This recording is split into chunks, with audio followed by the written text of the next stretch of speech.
Hello aspirants. Aspirants आज का हमारा लेक्चर है ह्यूमन डेवलपमेंट या रियल डेवलपमेंट। दोनों इंडिविजुअल टॉपिक्स को हम टैकल करने वाले हैं और एट द एंड हम देखेंगे कि दोनों आपस में मर्ज भी होते हैं टॉपिक्स। जैसे हमारे रिसेंट अगर डेवलपमेंट की बात की जाए तो CSS ऐसे में हमारा ऐसे आया हुआ है कि human development is real development. तो दोनों को मर्ज करके भी पूछा गया है।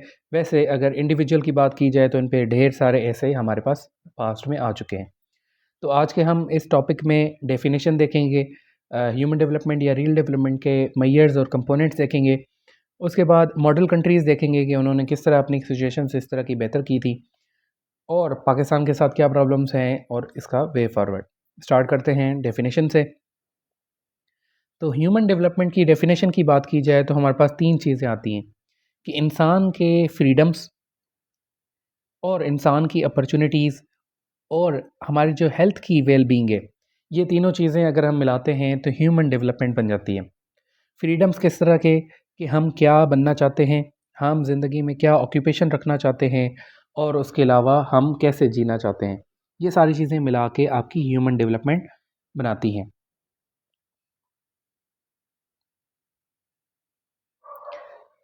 अच्छा, अब हम जो है फेमस डेफिनेशंस देखेंगे जो एक इंस्टीट्यूशंस ने दी हुई हैं या एक फेमस बंदों ने दी हुई हैं ह्यूमन डेवलपमेंट से रिलेटेड। सबसे पहले हमारे पास यूनाइटेड नेशन डेवलपमेंट प्रोग्राम, ये इसको इस तरह डिफ़ाइन करते हैं कि the process of enlarging people's choices and opportunities and improving their well being including economic, social, cultural and environmental definitions dimensions. तो इन सारे डायमेंशंस में अगर उनकी चॉइसेस और अपॉर्चुनिटीज़ बढ़ती हैं और जो वेल बीइंग है उनकी बढ़ती है तो इसको हम ह्यूमन डेवलपमेंट कहेंगे। देन ऑक्सफोर्ड कहता है कि human development is the process of gaining knowledge, skills, abilities that enable individuals to reach their fullest potential. एक इंसान को अपने फुलेस्ट पोटेंशियल पे पहुंचने के लिए जो भी चीज़ें रिक्वायर्ड हैं, अगर आपका सिस्टम वो प्रोवाइड करता है तो आपके पास ह्यूमन डेवलपमेंट है। अच्छा, उसके बाद वर्ल्ड बैंक की डेफिनेशन है the process of improving the well being of individuals and societies through the focus on the expansion of individual freedoms, capabilities and opportunities. Same तरह की बात है तकरीबन। फिर हमारे पास है कि हम एक बुक है जो मार्था नासबाम ने लिखा है। बुक का नाम है द ह्यूमन डेवलपमेंट पैराडाइम। इस बुक में डेफिनेशन दी गई है कि the process by which people develop the capacity to lead lives of dignity, self determination and meaningfulness. तो कहती हैं कि डिग्निटी, सेल्फ डिटर्मिनेशन और मीनिंगफुलनेस अगर आपकी लाइफ में है या उसको बेहतर बनाने की कोशिश की जा रही है सिस्टम के ज़रिए, तो इसको हम कहेंगे ह्यूमन डेवलपमेंट। नेक्स्ट चलते हैं। WHO की डेफिनेशन है हमारे पास the process of maintaining and improving the physical, mental and social well being of individuals and population. ज़ाहिर है हेल्थ का इदारा है, तो हेल्थ से ज़्यादा रिलेटेड इनकी डेफिनेशन होगी। अच्छा, उसके बाद वर्ल्ड इकोनॉमिक फोरम कहता है कि the process of widening the range of choices and opportunities that individuals and communities have to shape their life. चलें, अब आगे मूव होते हैं, पहले रियल डेवलपमेंट को देखते हैं कि इसकी क्या डेफिनेशन है। रियल डेवलपमेंट जी आपका एक मल्टी फेसेटेड है कॉन्सेप्ट है, एक कॉम्प्लेक्स फिनोमेना है, एक आपका डबल एज चीज़ें हैं इसमें, बड़ी गहरी चीज़ें हैं इसमें, जिसमें काफ़ी सारे फैक्टर्स इन्वॉल्व हैं। आपके इकोनॉमिक्स से रिलेटेड, आपके सोशल इन्वायरमेंट से रिलेटेड, आपके इन्वायरमेंटल सस्टेनेबिलिटी के हिसाब से या कल्चरल डाइवर्सिटी के हिसाब से, इन सारी चीज़ों को मिला के हम रियल डेवलपमेंट की बात करते हैं। इसमें आपकी जो है सोशल इनइक्वलिटीज़ को एड्रेस करता है रियल डेवलपमेंट, प्रमोट करता है ह्यूमन राइट्स को, इंश्योर करता है कि आपको एजुकेशन मिल रही है, हेल्थ मिल रही है, और हमारे एनवायरनमेंट को प्रोटेक्ट करता है और हमारे इकोनॉमिक सस्टेनेबल की ग्रोथ देखता है। अच्छा, अब बात की जाए कि आम डेवलपमेंट और रियल डेवलपमेंट में फ़र्क क्या है। जो आम डेवलपमेंट है वो क्या होती है कि आपने 4 पुल बना दिए, कहीं पे आपने 4 बिल्डिंग्स बना दी, ठीक है? एक मतलब कंक्रीट का कहीं स्ट्रक्चर कोई और खड़ा कर दिया, ठीक है? तो इस तरह के डेवलपमेंट्स बड़ी कॉमन हैं आजकल की दुनिया में और हर गवर्नमेंट समझती है कि हमने इस तरह की डेवलपमेंट्स कर दी तो हम कामयाब हैं। पर असल में ये कोई डेवलपमेंट नहीं है। असली डेवलपमेंट ये है कि इंसान की अपनी ग्रोथ हो, इंसान की जो चीज़ें हैं वो बेहतर हों, सोशल इनइक्वालिटीज़ कम हों, ह्यूमन राइट्स आपको इंश्योर हों, एजुकेशन, हेल्थ और ये फैसिलिटीज़ आपकी मिलती रहें। तो इन चीज़ों को हम मिला के रियल डेवलपमेंट कहते हैं। पाकिस्तान में देख लें आप, शॉर्ट टर्म पॉलिसीज़ होती हैं हमारे पॉलिटिशियंस की। उनकी कोशिश होती है जो प्रोजेक्ट हमने अभी शुरू किया है वो 3-4 साल में कंप्लीट हो जाए, ताकि हम अब खुद जाने से पहले उनको दिखा सकें आवाम को ये हमने किया है। तो इनकी डेवलपमेंट्स क्या हैं? ऑरेंज लाइन बना दी, मेट्रो बना दिया, पुल बना दिए, नवाज़ मतलब शरीफ ब्रादरन का देखें, पीएम का, कि उनको जो है वो कंक्रीट का स्ट्रक्चर बनाने में वैसे ही मज़ा आता है। तो जब भी उनकी गवर्नमेंट आई है तो उनके ये मोटरवेज़, मेट्रोज़ और जितनी भी चीज़ें हैं, स्ट्रक्चर्स हैं, ये इन्होंने बनाए हैं। तो इस तरह की डेवलपमेंट्स, इनका लगता है कि इसी से जो है हमारे अवाम, हमारी सोसाइटी बेहतर होनी है। पर असल में हम देखते हैं आज के रियल डेवलपमेंट ये नहीं है। आगे मूव करते हैं। अच्छा, रियल डेवलपमेंट जो है वो one size fits all approach नहीं रखती। ऐसा नहीं होता कि एक ही चीज़ बनाई गई, वो पूरी दुनिया के लिए कॉमन हो गई, ठीक है? हर किसी बंदे के लिए, हर सोसाइटी के लिए ये अपनी नीड्स के हिसाब से, अपने वैल्यूज़ के हिसाब से और एस्पिरेशंस के हिसाब से डिफरेंट होगी। जैसे अगर मैं एग्ज़ाम्पल दूँ कि आइडियोलॉजिकल कंट्री है कोई, पाकिस्तान की तरह, जिसकी आइडियोलॉजी थी कि हम इस्लाम की चीज़ों पे चलेंगे। तो उसकी रियल डेवलपमेंट ये होगी कि इस्लाम से रिलेटेड आपके सोशियो पॉलिटिकल इकोनॉमिक सेक्टर्स में जो भी डेवलपमेंट हो वो इस्लाम से रिलेटेड हो। तो ये रियल डेवलपमेंट जो है वो एक बहुत ज़्यादा कॉम्प्लेक्स फिनोमेना है जो हर किसी के हिसाब से अपना-अपना डिफरेंट होता है। अच्छा, रियल डेवलपमेंट अगर आपकी नहीं होगी तो उसको हम कहेंगे अनइवन डेवलपमेंट, कि कहीं पे डेवलपमेंट ज़्यादा है, कहीं पे डेवलपमेंट कम है और किसी सेक्टर में डेवलपमेंट है, किसी सेक्टर में नहीं है, किसी रीजन में है तो किसी रीजन में नहीं है। इसको हम कहते हैं अनइवन डेवलपमेंट। तो अब हम देखते हैं कि एग्जांपल्स हमारे पास क्या हैं अनइवन डेवलपमेंट के। Rural urban divide. अगर आपके पास रूरल अर्बन डिवाइड है आपकी कंट्री में, तो आप समझ लें आपके पास रियल डेवलपमेंट नहीं है। क्योंकि अर्बन एरियाज़ में आपको पता है कि जॉब अपॉर्चुनिटीज़ होती हैं, इंफ्रास्ट्रक्चर्स होते हैं, आपकी यूनिवर्सिटीज़ होती हैं, लिविंग स्टैंडर्ड्स बेहतर होते हैं, पर रूरल एरियाज़ में ऐसा कुछ भी नहीं होता। देन दुनिया में इस वक़्त नॉर्थ साउथ डिवाइड हो रहा है। नॉर्दर्न जितने भी कंट्रीज़ हैं आपके, वो एक डेवलप्ड कंट्रीज़ हैं, वो अमीर कंट्रीज़ हैं। जो साउथ में आपके कंट्रीज़ हैं वो अंडर डेवलप्ड कंट्रीज़ हैं। तो ये जितना नॉर्थ साउथ का गैप बढ़ता जा रहा है, ये हमें ये शो कर रहा है कि पूरी दुनिया जो है वो रियल डेवलपमेंट से हटती जा रही है और अनइवन डेवलपमेंट में आ रही है। ये इसकी कुछ इस तरह से डायग्राम है कि अगर ज़ीरो लाइन से ऊपर देखा जाए तो हमारे पास नॉर्थ होता है और ज़ीरो लाइन से नीचे साउथ है। तो नॉर्थ में हम डेवलप्ड कंट्रीज़ देखते हैं ज़्यादातर दुनिया के, और साउथ में हम देखते हैं अनडेवलप्ड कंट्रीज़। तीसरे नंबर पे फैक्टर है जेंडर इनइक्वालिटी। किसी कंट्री में जेंडर इनइक्वालिटी है, आपके एक्सक्लूड किया जाता है वुमन को किसी भी अपॉर्चुनिटी से या एक्सेस से, तो आपकी सोसाइटी कभी भी उस तरह से डेवलप नहीं हो पाती। नंबर चौथे चीज़ पे, अगर आप सारी डेवलपमेंट कर भी लें और एनवायरनमेंट आपका सस्टेनेबल नहीं है और एनवायरनमेंट आपको तंग कर रहा है, पॉल्यूट हो रहा है और इस तरह से रिलेटेड चीज़ें हो रही हैं, तो समझें कि रियल डेवलपमेंट नहीं हो रही। पॉल्यूशन, क्लाइमेट चेंज और बायोडाइवर्सिटी, इन सारी चीज़ों को आपने मद्दे नज़र रख के अपनी सारी डेवलपमेंट करनी है। जिस तरह मैं अगर आपको एग्जांपल दूँ लाहौर की, जो आगे मैंने मेंशन भी की हुई है, कि लाहौर में डेवलपमेंट बहुत ज़्यादा हुई है 2014 के बाद। पर किसी ने ये नोटिस नहीं किया कि 78% जो आपके ट्रीज़ थे और आपके जो ग्रीनरी थी, 78% आपने लाहौर में से ख़त्म कर दी। और 2023 में हम जब देखते हैं कि दुनिया का first most polluted city of the world है इस वक्त लाहौर। तो इसमें आपका ही किरदार होता है, मतलब आप एक तरफ से डेवलपमेंट बढ़ाते जाते हैं, डेवलपमेंट बढ़ने के चक्कर में आप माहौल की डिग्रेडेशन करते जाते हैं, डिफॉरेस्टेशन करते जाते हैं, और एट द एंड आपको फिर बाद में नज़र आता है, रियलाइज़ होता है कि आपने इन्वायरमेंट ख़राब कर दिया। तो इन्वायरमेंटल डिग्रेडेशन चौथा फैक्टर है। पांचवा फैक्टर हमारे पास है रीजनल डिस्पैरिटीज़। रीजनल डिस्पैरिटीज़ इस हिसाब से कि किसी रीजन में आपकी ज़्यादा अपॉर्चुनिटीज़ हों, किसी रीजन में आपके कम हों।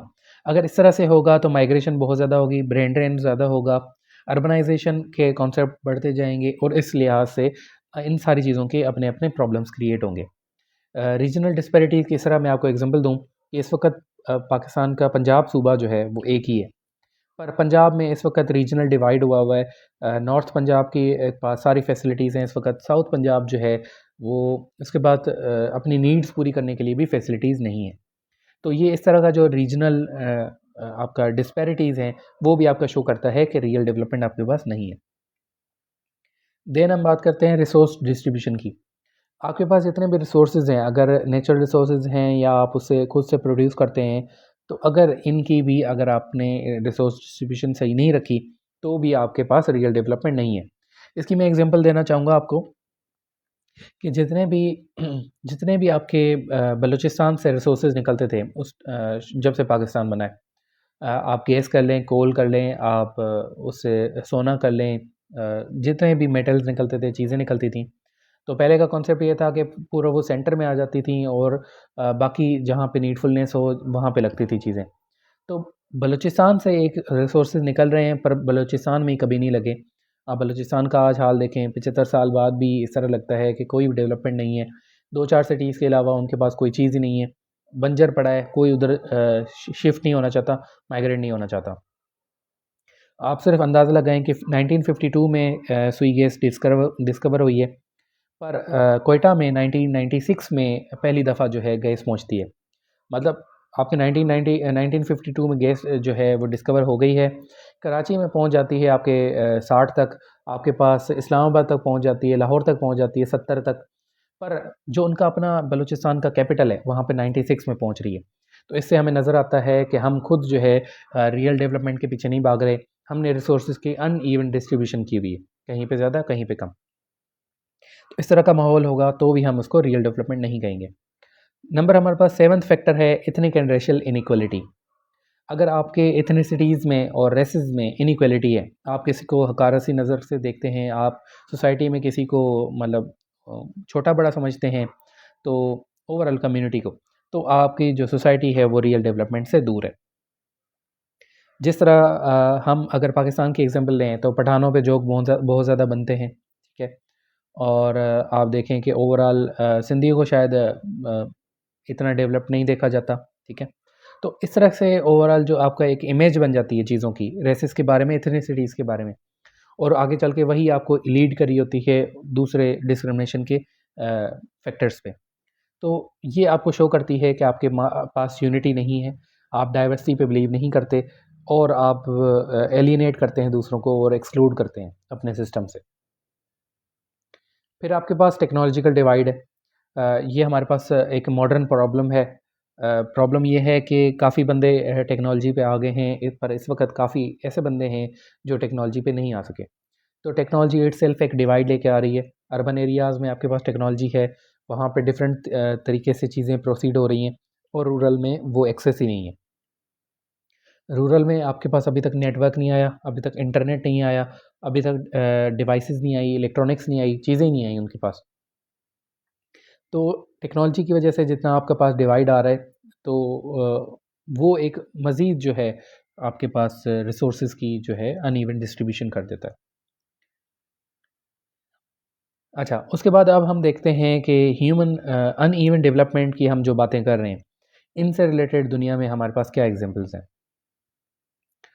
सबसे पहले इनकम इनइक्वालिटी यूएसए की बात करते हैं कि यूएसए में आपको ऊपर ऊपर से बात दिखाई जाए तो यूएसए में आपको दिखाया जाएगा कि हर साल जीडीपी जो है आपकी 10% 8% ग्रो होती है, ठीक है। अ, पर अगर आप डीप डाउन देखेंगे तो अमेरिकन जो लोग हैं उनकी फ्रीडम्स ख़त्म होती जा रही हैं, उनकी इनकम इनक्वलिटी बढ़ती जा रही है। कुछ लोग ज़्यादा कमा रहे हैं, और अमीर हो रहा है, गरीब और गरीब हो रहा है। तो जो ये मैथ्यू इफ़ेक्ट है वो लागू लागू हो रहा है। मैथ्यू इफ़ेक्ट यही कि आपका जो है अमीर जो है वो अपने पैसे यूज़ करके और अमीर हो जाएगा, और गुर्बत जो है वो बढ़ती जाएगी।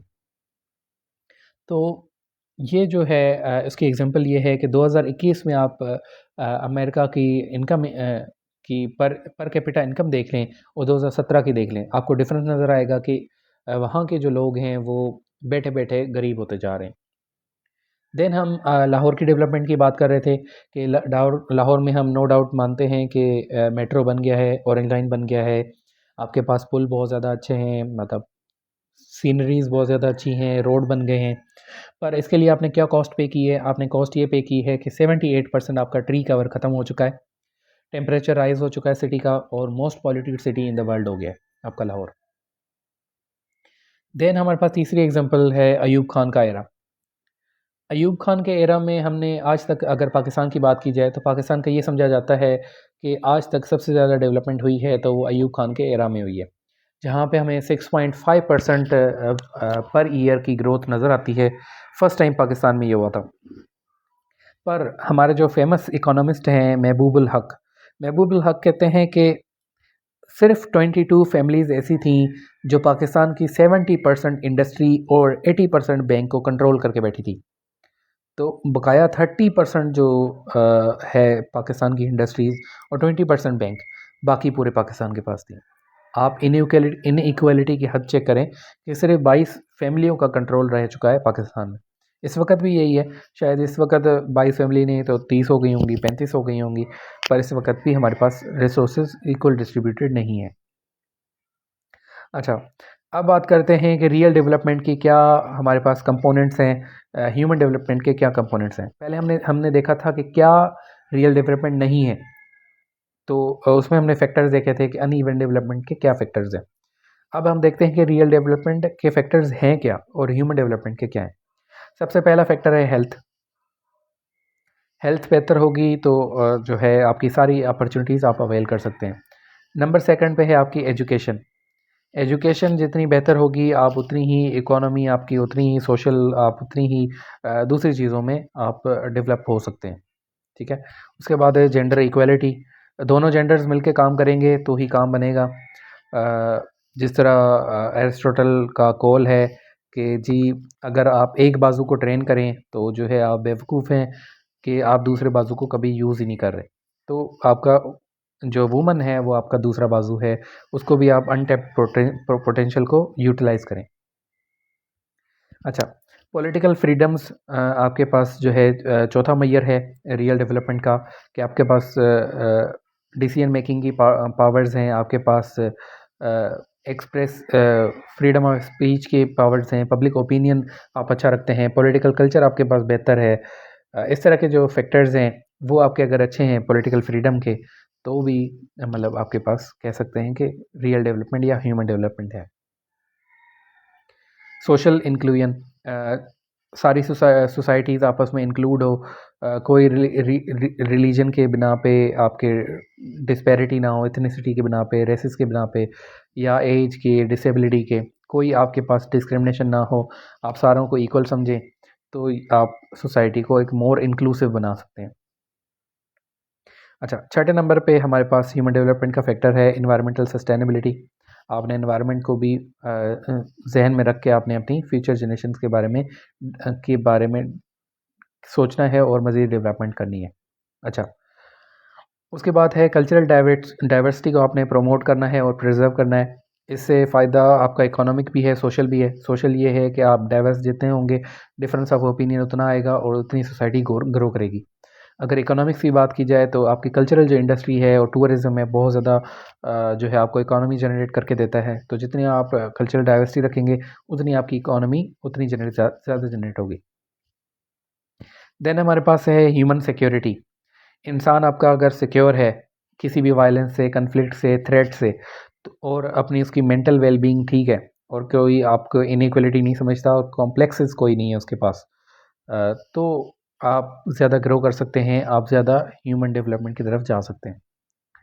अब हम देखते हैं कि मेजर्स क्या हैं ह्यूमन डेवलपमेंट के। तो पूरी दुनिया ने कुछ मेजर्स बनाए हुए हैं, इंडेक्सेस बनाई हुई हैं, तो हम वो देखते हैं और पाकिस्तान कहाँ पे स्टैंड करता है वो भी देखते हैं।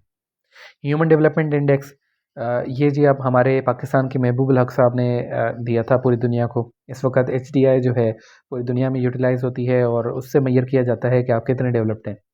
तो पाकिस्तान की HDI है जी 0.557, और हम रैंक करते हैं 154 आउट ऑफ 191।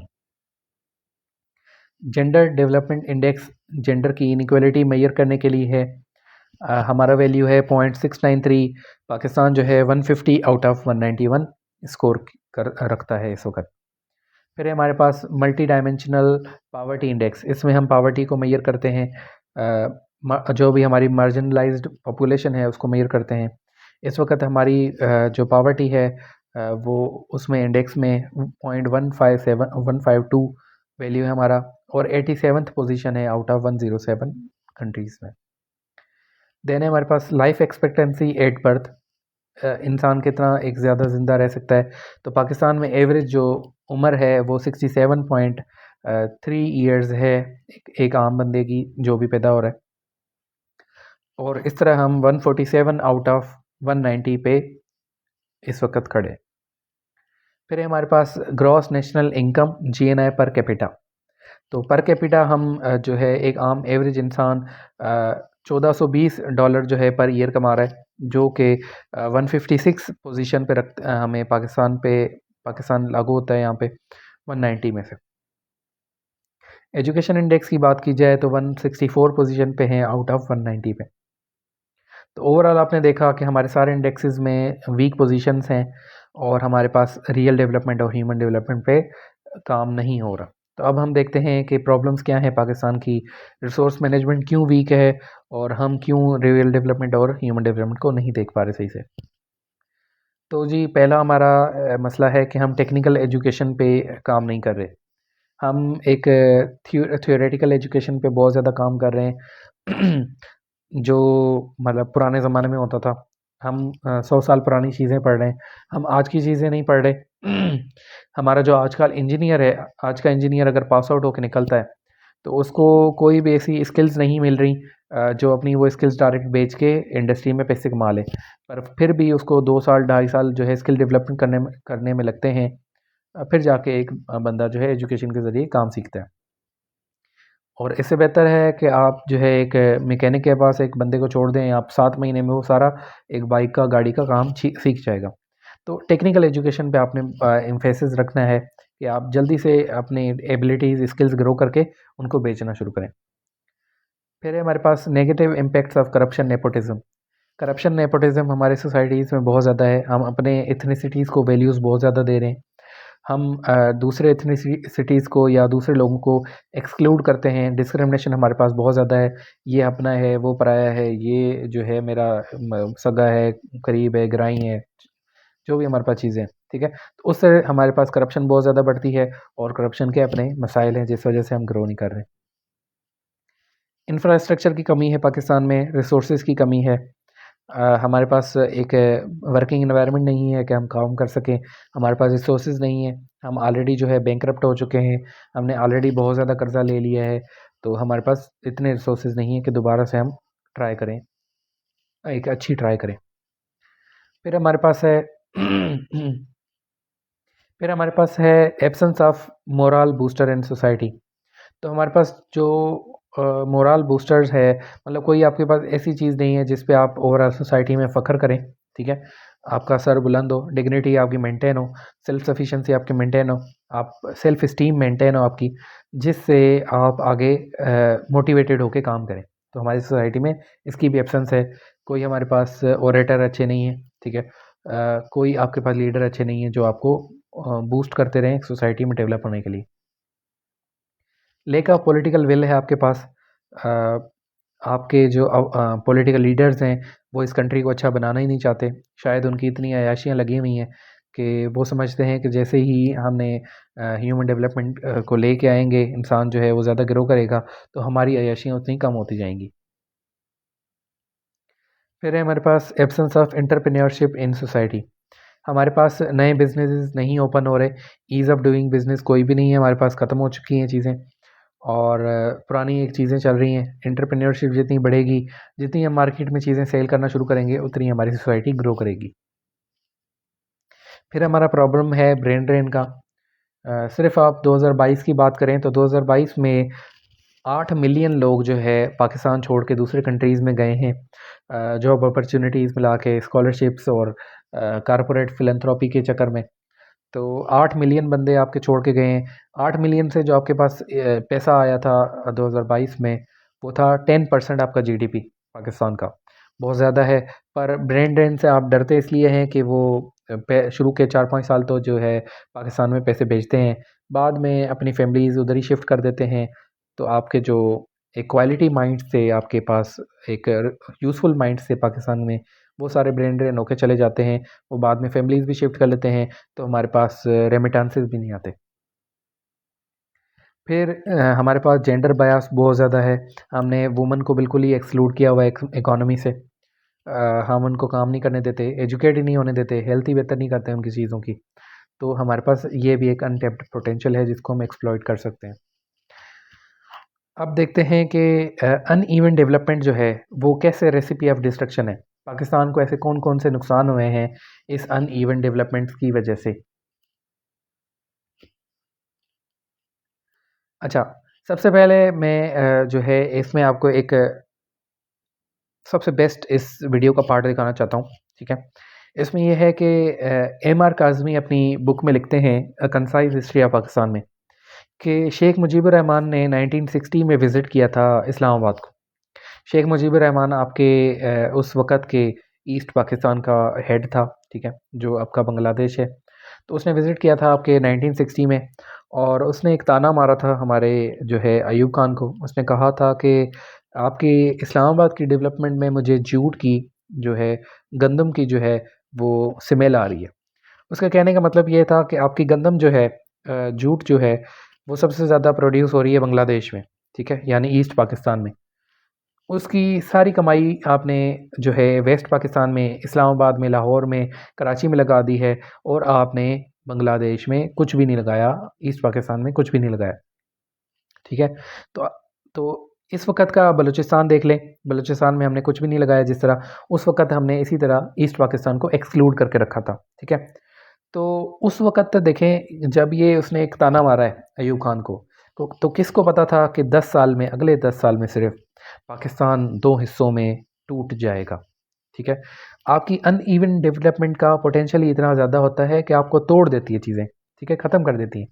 तो पाकिस्तान अनइवन डेवलपमेंट की वजह से आधा रह गया है, ठीक है? अगर मज़ीद हम अनइवन डेवलपमेंट करेंगे, तो मज़ीद हम बढ़ते रहेंगे, मज़ीद हम जिस तरह हम देख रहे हैं कि सिंधु देश बनना चाह रहा है, ठीक है? सिंध अलग होना चाह रहा है। साउथ पंजाब आपका अलग होना चाह रहा है। हज़ारी कम्युनिटी को अलग सूबा चाहिए, ठीक है? और मतलब हम हर तरह से देख रहे हैं, कराची को एक नया सूबा बनाने की कोशिश की जा रही है या एक पूरा हमने देखा था कि जिनापुर के ज़रिए नया एक पूरा मुल्क बनना चाह रहा है कराची, ठीक है? जिनापुर जिसको कहते हैं। तो इस तरह से हमारे पास ये एक एक्सक्लूसिव फोर्सेस जो है ना वो बढ़ती जाएँगी, अगर आप अनइवन डेवलपमेंट करेंगे। तो इसका मेरे लिहाज़ से ये बेस्ट एग्ज़ाम्पल है अनइवन डेवलपमेंट का कि पाकिस्तान आधा रह गया है, ठीक है? अब आगे चलते हैं मज़ीद मैं आपको दिखाता हूँ कि अगर आप जस्ट एलोकेशन ऑफ रिसोर्सेज़ करते हैं, तो ये सेंस ऑफ एलिनेशन प्रोड्यूस करेगा। जिस जिस तरह आजकल आप देख लें कि जो हमारे पास हज़ारी कम्युनिटी है, उन्होंने जिस तरह रिएक्शन दिया था हमारे मिलिट्री ऑफ़िशियल्स को बहुत ज़्यादा गंदे तरीके से बात की थी, ठीक है? पीटीएम वगैरह जिस तरह के जलसे हो रहे थे, चीज़ें हो रही थी। तो वहाँ पे एक सेंस ऑफ एलियनेशन नज़र आ रहा था कि वो अपने आप को ऐसे समझते हैं कि हम इस सोसाइटी का हिस्सा नहीं है, हम पे काम नहीं हो रहा, हमें हमें जो है रिसोर्सेज़ नहीं दिए जा रहे। तो जितने एलिनेशन बढ़ती जाएगी उतनी जो है आपके वायलेंस बढ़ता जाएगा, टेररिज्म बढ़ता जाएगा। फिर जो है अगर आप सेंस ऑफ एक्सक्लूजन जनरेट करते हैं, एक डिस्क्रिमिनेटरी जो है अप्रोच रखते हैं, तो आपकी मज़ीद डिसइंटीग्रेशन होती जाएगी। मैंने आपको बताया कि जो है पाकिस्तान ईस्ट पाकिस्तान, वेस्ट पाकिस्तान अलग हो गए, ठीक है? 50-50 रह गया ऑलरेडी। अगर आप मज़ीद डिस्क्रिमिनेशन पे जाएँगे, आपने वही हालत करनी है बलूचिस्तान की, तो बलूचिस्तान भी आपके हाथ से जल्दी चला जाएगा। आपके हाथ से शायद सिंध भी जल्दी चला जाए। तो एक जो मेन आपने पंजाब में ज़्यादा डेवलपमेंट की हुई है, मतलब नज़र जो आ रही है ज़्यादा डेवलपमेंट, सारी की सारी 80% डेवलपमेंट आपकी पंजाब में है, तो सिर्फ़ पंजाब ही आपका पाकिस्तान रह जाएगा। फिर जो करना है कर लें, ठीक है? फिर हमारे पास है कि अगर कि हमारे पास इस तरह अनइवन डेवलपमेंट का माहौल है, तो हमारे पास फॉरेन एलिमेंट्स जो हैं बहुत ज़्यादा ग्रो होंगे। हमारे पास अपने ही जो है एक स्लीपर्स हमारे स्लीपर सेल्स टाइप जो है ना चीज़ें ग्रो करेंगी हमारे पास कि अंदर ही अंदर जो है हमारे ऐसे एलिमेंट्स उठेंगे जो हमें खुद से डिस्ट्रॉय करेंगे, वो फॉरेन लोगों के दूसरे बाहर के लोगों के साथ मिल जाएंगे और हमारे इन्वायरमेंट को तबाह कर देंगे। ठीक है। Only developing few areas will attract the whole population to reside there. ठीक है। अगर आप एक जगह पे डेवलपमेंट करते हैं, ठीक है, अर्बनाइज रखते हैं एक दो जगहों को, तो पूरी पॉपुलेशन उधर रहना चाहेगी। जिस तरह आप कराची का हाल देख लें, कराची को आपने डेवलप किया है, पर कराची पे इस वक्त जो है पूरी दुनिया टूट पड़ी है, मतलब पूरा पाकिस्तान टूट पड़ा है। आपको ये पॉपुलेशन कराची में इतनी ज़्यादा बढ़ गई है कि ट्रैफिक के प्रॉब्लम शुरू हो गए हैं, अर्बनाइजेशन से रिलेटेड जितने भी प्रॉब्लम वो शुरू हो गए हैं, पानी आपका ख़त्म हो गया है, बिजली आप प्रोवाइड नहीं कर पा रहे। ठीक है। आपके और फैक्टर्स देख लें, मतलब सारी चीज़ें ख़राब हो रही हैं कराची की। क्यों? क्योंकि आपने डेवलपमेंट सिर्फ कराची में रखी है। यही आप डेवलपमेंट जो है सिंध के दूसरे ही सिटीज़ में रखें, तो आपके सिंध के लोग कराची में नहीं आएंगे, मतलब इंटीरियर सिंध के लोग कराची में नहीं आएंगे। और आप पंजाब में भी इस तरह डेवलपमेंट रखें, तो उधर ही अगर आप अपॉर्चुनिटी प्रोड्यूस हो जाए पंजाब में, तो पंजाब के लोग भी माइग्रेट नहीं करेंगे कराची में। कंक्लूड करते हैं जी अमर्त्य सेन के कोट के साथ, the essence of real development, real human development lies in the ability of people to recognise their potential and to shape their own destiny. अगर हम अपना रियल पोटेंशियल रिकग्नाइज करते हैं कि ये चीज़ें हमें हमारे पास हैं, ये ताकत है हमारे पास, हमें अपने आप को इस मंजिल पे पहुंचा सकते हैं, तो हम कभी ना कभी वो डेस्टिनी अचीव भी कर लेंगे। ठीक है। तो एक बहुत अच्छा कोट है ये। रियल डेवलपमेंट हमारा आज का टॉपिक ख़त्म होता है यहाँ पे, ह्यूमन डेवलपमेंट का। हमने तकरीबन सारी चीज़ें देख ली हैं। इससे रिलेटेड कोई भी ऐसे आएगा, उम्मीद है आप इसी मटेरियल से सारी चीज़ें कर लेंगे इंशाल्लाह। तो थैंक यू स्टूडेंट्स, अल्लाह हाफिज़।